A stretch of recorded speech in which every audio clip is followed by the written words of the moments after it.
नमस्कार दोस्तों, जय जगन्नाथ। इससे ही आप समझ गए होंगे कि मैंने जय जगन्नाथ क्यों कहा, क्योंकि आज हम भगवान जगन्नाथ, उनके रहस्य, सनातन की इतनी बड़ी नींव के बारे में आपसे डिस्कस करेंगे। दोस्तों, 46 साल बाद भगवान जगन्नाथ का रत्न भंडार खुला है, तो ये बहुत जरूरी हो जाता है जानना कि भगवान जगन्नाथ हम सबके लिए इतने स्पेशल क्यों हैं और सनातनी, हर सनातनी उनसे इतना प्रेम क्यों करता है और वो उनसे इतना प्रेम क्यों करते हैं।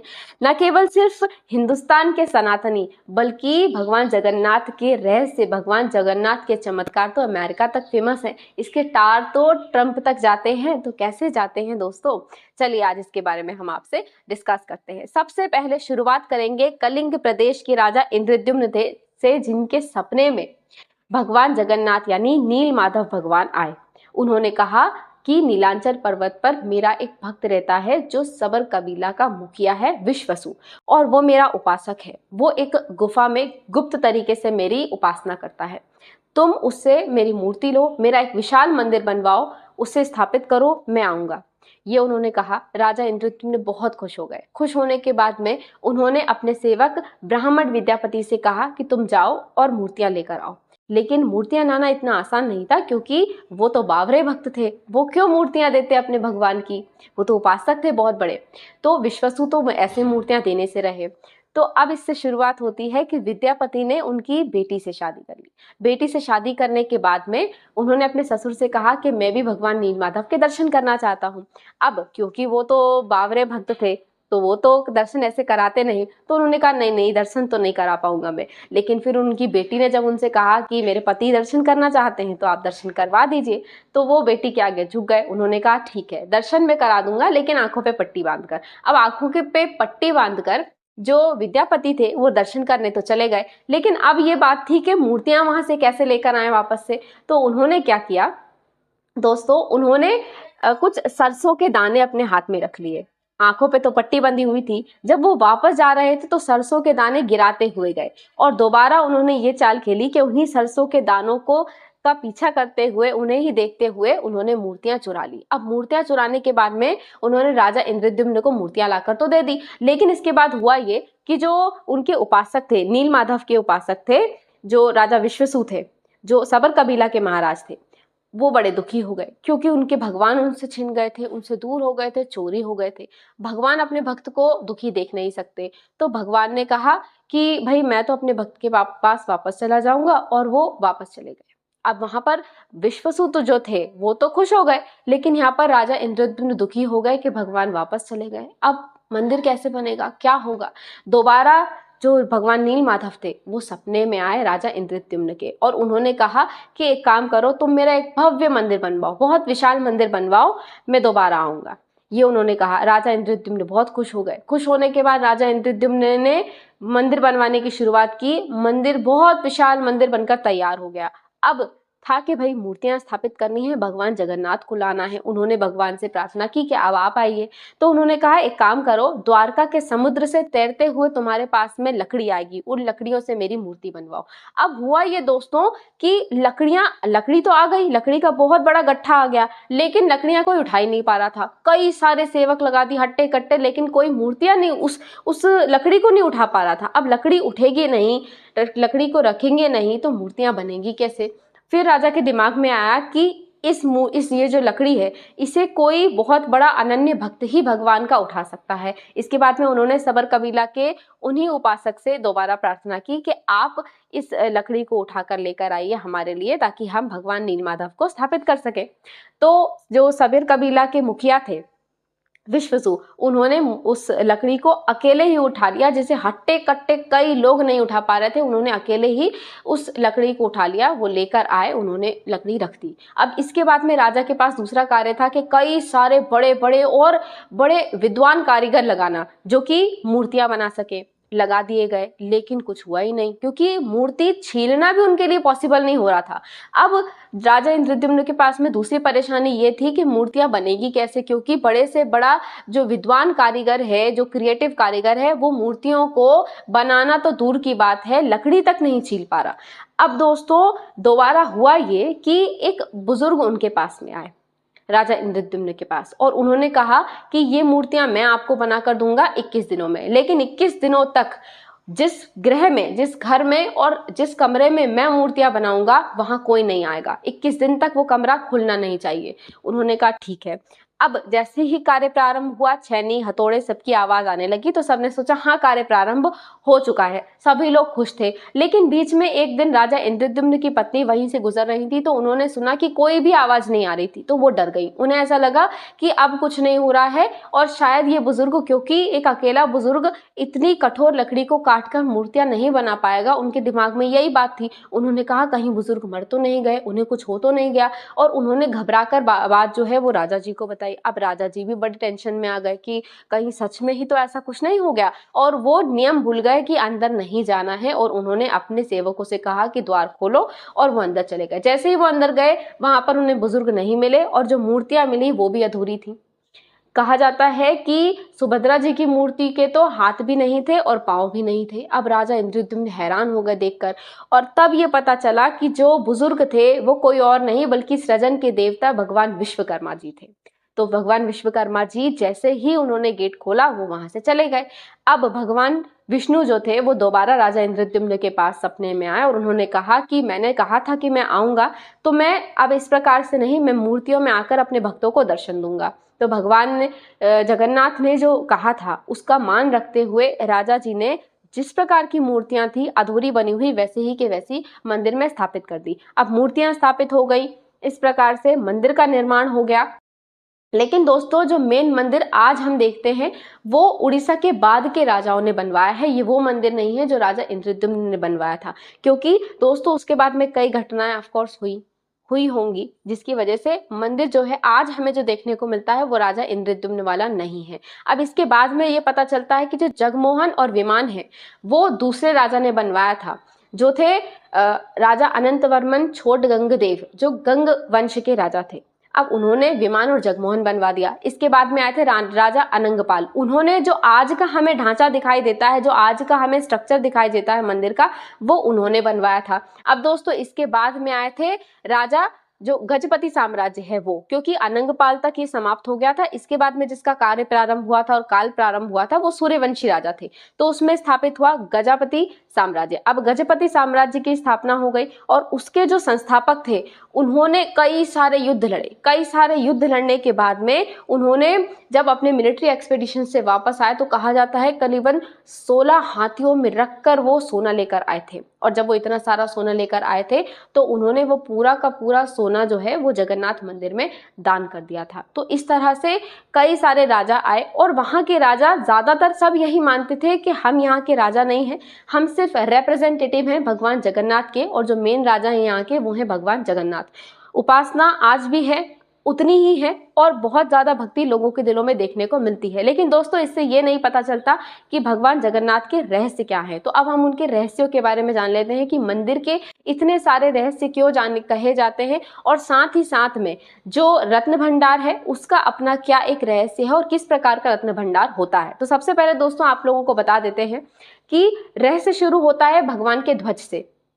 जो भगवान जगन्नाथ का मंदिर है उसमें जो ध्वज लहरा रहा है वो हर दिन बदला जाता है, और ध्वज हवा की विपरीत दिशा में लहराता है। कहा जाता है कि अगर किसी भी दिन ये ध्वज नहीं बदलाया तो इसका मतलब ये होगा कि करीबन 18 साल तक मंदिर बंद करना पड़ेगा, जहां पर उपासना भी नहीं होगी। इसके बाद में दोस्तों एक और कहानी ये आती है कि जैसे ही आप मैं कोई भी अगर भगवान जगन्नाथ के मंदिर जाता है, वो गर्भगृह में जैसे ही प्रवेश करेगा, चौखट लांघेगा, अंदर की तरफ जाएगा, वैसे ही समुद्र की आवाज आनी बंद हो जाएगी, और जैसे ही बाहर की तरफ आएगा समुद्र की आवाज आने लग जाती है। एक रहस्य ये है। भगवान जगन्नाथ की रसोई का भी अपना एक रहस्य है। आप जैसे ही भगवान जगन्नाथ की रसोई को आप देखेंगे आपको पता चलेगा कि दुनिया की सबसे बड़ी रसोई है भगवान जगन्नाथ की, और कहा जाता है चाहे 1 लाख भक्त आए, 1 करोड़ आए या 10 करोड़ आए, भगवान जगन्नाथ की रसोई में भोजन कभी खत्म नहीं होता। और साथ ही साथ में एक बात ये भी है कि जैसे ही शाम होती है मंदिर बंद करने का समय आता है, भोजन अपने आप समाप्त हो जाता है, अपने आप समाप्त हो जाता है, जिसका मतलब ये है कि वहां पर कभी भी भोजन वेस्ट नहीं होता भगवान जगन्नाथ के मंदिर में। इसके साथ साथ ही रसोई में जो भोजन पकता है वो भी अपने आप में एक रहस्य है, क्योंकि दोस्तों कहा जाता है कि लकड़ी के चूल्हे में जो भोजन पकता है उसमें 7 हांडियों पर भोजन पकाया जाता है, एक के बाद एक हांडी ऊपर की तरफ वर्टिकल पोजीशन में रख दी जाती है, और कहा जाता है कि सबसे पहले 7वीं हांडी जो सबसे ऊपर रखी है वो पकती है, इसके बाद में दूसरा भोजन पकता है, जैसे 6th, फिर 5th, फिर 4th, इस तरह से भोजन पकता है। तो अपने आप में ये भी एक रहस्य है।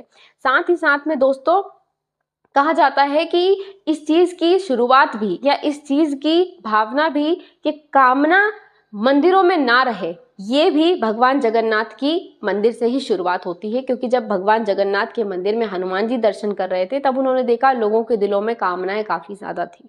अब उनको नियंत्रित करना जरूरी था, क्योंकि भगवान जो हनुमान जी हैं वो ये मान रहे थे कि भगवान के मंदिर में भी अगर लोग भगवान की पूजा करने की जगह कामनाएं रखेंगे और इतनी रखेंगे तो ये गलत है। उन्होंने देखा काम देवता वहां पर थे और काम देवता ने कहा कि मैं तो नहीं जाऊंगा। इसके बाद में भगवान हनुमान जी के बीच में और काम देवता के बीच में भी एक युद्ध हुआ, और युद्ध के बाद में जो काम देवता थे उन्होंने हर प्रकार के अस्त्र शस्त्र का प्रयोग कर लिया भगवान हनुमान जी पर, लेकिन हमारे बजरंग बप्पा पर किसी भी चीज का कोई असर ही नहीं हुआ, जिसके बाद में उन्होंने हार स्वीकार की और उन्होंने ये वादा किया था कि अब जो धार्मिक स्थल हैं उन पर काम देवता कम एक्टिव रहेंगे, कामनाएं कम रहेंगी। अब इसके साथ साथ में दोस्तों आपको रत्न भंडार के बारे में भी बता देते हैं।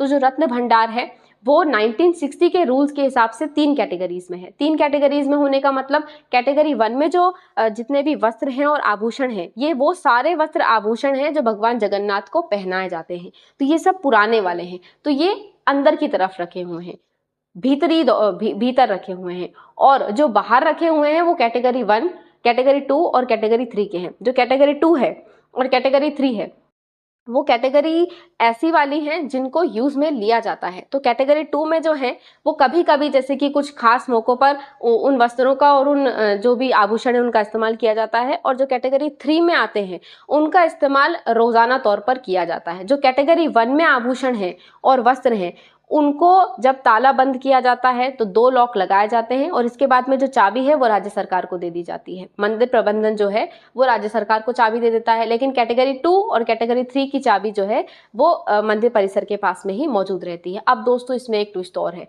ट्विस्ट ये है कि जो जितना भी सोना वहां पर रखा हुआ है, जितने भी आभूषण गहने रखे हुए हैं, वहां पर सांप होते हैं उनकी रक्षा के लिए, और कहा जाता है कि अगर किसी को खोलना है और रत्न भंडार देखना है तो पहले सांप पकड़ने वालों की सपेरों की टीम को भी ले जाना पड़ेगा। और अभी जो फिलहाल में 46 ईयर्स बाद में रत्न भंडार खुल रहा है तो उसमें भी CRPF RAPF की टुकड़ी और साथ ही साथ में जो सपेरे होते हैं उनको भी ले जाया जा रहा है, ताकि अब रत्नों की गिनती हो सके कि कितने रत्न हैं, कितना आभूषण वहां पर मौजूद है, कितने वस्त्र भगवान के वहां पर मौजूद हैं। अब दोस्तों एक चीज आपको और बता देते हैं इसमें ही कि ये जो रत्न भंडार है, इसी की वजह से रत्न भंडार में कहा जाता है इतना सोना चांदी है कि आप सोच भी नहीं सकते, जिसकी वजह से 18 बार हमला हो चुका है इस मंदिर पर। कहा जाता है काला पहाड़ जो एक जनरल था, अफगानी जनरल था, उसने सबसे पहली बार रत्न भंडार को लूटने की कोशिश की थी, और हालांकि वो ज़्यादा कुछ नहीं कर पाया इसमें। उस समय भगवान जगन्नाथ की मूर्तियों को भी वहाँ से हटाकर एक सुरक्षित स्थान पर रखना पड़ा था। इसके बाद में कईयों बार भगवान के मंदिर पर हमला हुआ, जिसके बाद में 2018 में भी रत्न भंडार को लूटने की एक कोशिश हुई थी, लेकिन जैसे ही लुटेरे मंदिर के पास पहुंचे पता चला कि जो कैटेगरी 1 है उसका जो ताला है, उसकी जो चाबी है वो है ही नहीं, गायब हो चुकी है, जिसके बाद में बहुत ज़्यादा उथल पुथल भी मची और राजनीति भी इस पर चरम सीमा पर पहुंच गई थी। साथ ही साथ में दोस्तों एक रहस्य भगवान से जुड़ा हुआ ये आता है, कहा जाता है कि भगवान साक्षात यहाँ पर हैं, भगवान कृष्ण का दिल यहाँ पर मौजूद है। जब भगवान कृष्ण की मृत्यु हुई थी, जिसके बाद में उनका जो शरीर है उसे जब पंच तत्वों में विलीन किया गया था तो उसमें उनका दिल नहीं गया था। दिल आज भी धड़क रहा है और वो भगवान जगन्नाथ जगन्नाथ की मूर्ति में हैं। 12 साल में भगवान जगन्नाथ की जो मूर्ति है वो बदली जाती है, नई मूर्ति बनाई जाती है और उसमें उस ब्रह्म पदार्थ को शिफ्ट किया जाता है। और जिस समय इसे शिफ्ट किया जाता है तो सिर्फ मंदिर के पुजारी को परमिशन होती है, जिन्हें ये काम दिया जाता है कि उन्हें इस ब्रह्म पदार्थ को शिफ्ट करना है। तो इसके लिए उनकी आंखों पर पट्टी बांध दी जाती है और पुरी की लाइट, पूरे उस रीजन की लाइटें बंद कर दी जाती हैं। बाहर सीआरपीएफ को तैनात किया जाता है। इसके बाद में जो ब्रह्म पदार्थ है वो शिफ्ट होता है और जब ब्रह्म पदार्थ शिफ्ट होता है तो किसी को पता नहीं है कि ये कौन सा पदार्थ है। लेकिन दोस्तों, जो पुजारी शिफ्ट करते हैं वो ये बताते हैं कि उनके हाथ में तो ग्लव्स होता है, लेकिन ऐसा लगता है कि कोई चीज उछल रही है जैसे उनके हाथ में, जैसे कि एक चूहा है या कोई और चीज है, खरगोश है जो उछल रहा है उनके हाथ में, ऐसा लगता है। ऐसे ब्रह्म पदार्थ को शिफ्ट किया जाता है। अपने आप में सोचिए दोस्तों, ये कितना बड़ा रहस्य है जो कहीं और हमें नहीं देखने को मिलेगा। इसके बाद में एक घटना और देखने को मिलती है, जो ये है कि भगवान के एक बहुत बड़े अनन्य भक्त थे जिन्होंने अपनी पत्नी की मृत्यु के बाद में अपना पूरा जीवन भगवान जगन्नाथ को समर्पित किया था। वो थे माधव। अब माधव दास जो थे वो भगवान जगन्नाथ पर पहले तो विश्वास नहीं कर रहे थे क्योंकि अधूरी मूर्तियां देखी, फिर उन्हें पूरी कहानी पता चली भगवान जगन्नाथ की, जिसके बाद में वो उनके अनन्य भक्त बन गए और उनकी ही भक्ति में वो रहते थे। जब उनका जो समय आया, अंत समय, इस समय वो काफ़ी ज़्यादा बीमार थे, बहुत ज़्यादा बीमार थे। तो बीमारी के समय उन्होंने भगवान जगन्नाथ से प्रार्थना की कि मैंने पूरी जिंदगी तुम्हारी भक्ति की, इसके बाद में आज मेरी ये स्थिति है, आज मैं इतना परेशान हूँ, इतना बीमार हूँ, क्यों? तब भगवान जगन्नाथ ने आकर उनसे कहा कि मैं तुम्हें बिल्कुल प्योर करके लेकर जाना चाहता हूँ यहाँ से। मैं चाहता हूँ कि तुम्हारे पिछले कर्मों का एक अंश भी तुम्हारे साथ अब ना रहे, अब तुम मुझ में ही विलीन हो जाओ। लेकिन तुम परेशान हो, तुम बहुत दुखी हो, इसलिए तुम्हारी ये जो 15 दिन के कष्ट है, ये जो बीमारी है, वो मैं अपने ऊपर लेता हूँ। और ऐसा कहा जाता है कि वाकई में 15 दिन भगवान जगन्नाथ बीमार पड़ते हैं और इस समय डॉक्टर्स की टीम भी आती है जो भगवान जगन्नाथ का इलाज करती है, उन्हें देखती है, ट्रीट करती है। तो दोस्तों, अब आप समझे कि भगवान जगन्नाथ का मंदिर इतना रहस्यमय, इतना चमत्कारी और हर सनातनी के लिए इतना स्पेशल क्यों है। एक बात और है दोस्तों, वो सभी को याद रखनी होगी, वो ये है कि हम जितने भी हिंदू हैं, इवन सिख भी हैं, वो सब भी इस मंदिर में जा सकते हैं, भगवान जगन्नाथ के मंदिर में जा सकते हैं। लेकिन हमारे सिवा कोई भी और, किसी भी और धर्म संप्रदाय का इस मंदिर में प्रवेश नहीं कर सकता। कुछ क्रिश्चियंस जाना चाह रहे थे लेकिन रोक लगा दी गई थी, मना कर दिया गया था। वहां पर दुनिया की कई सारी भाषाओं में बड़े बड़े अक्षरों में लिखा हुआ है कि इस मंदिर में सिर्फ हिंदू प्रवेश कर सकते हैं और कोई नहीं, क्योंकि इस मंदिर पर इतने अटैक हुए हैं। इसके बाद में ये डिसाइड कर लिया गया था कि अब इसमें किसी भी और व्यक्ति को जो हिंदू धर्म का ना हो उसे प्रवेश नहीं करने दिया जाएगा। हालांकि दोस्तों, इस मंदिर में गांधी जी को भी प्रवेश नहीं करने दिया गया था, नेहरू जी को भी नहीं करने दिया गया था, इंदिरा गांधी को भी नहीं करने दिया गया था, क्योंकि उन्हें थोड़ा सा प्रो मुस्लिम माना जाता है इसलिए। तो चलिए दोस्तों, अभी के लिए तो बस इतना ही। मेरी प्रार्थना है कि आप सभी लोग खुश रहे, भगवान जगन्नाथ आप सभी लोगों को खुश रखें। अगर आप लोगों को वीडियो पसंद आया हो तो चैनल को सब्सक्राइब कीजिए। जय जगन्नाथ।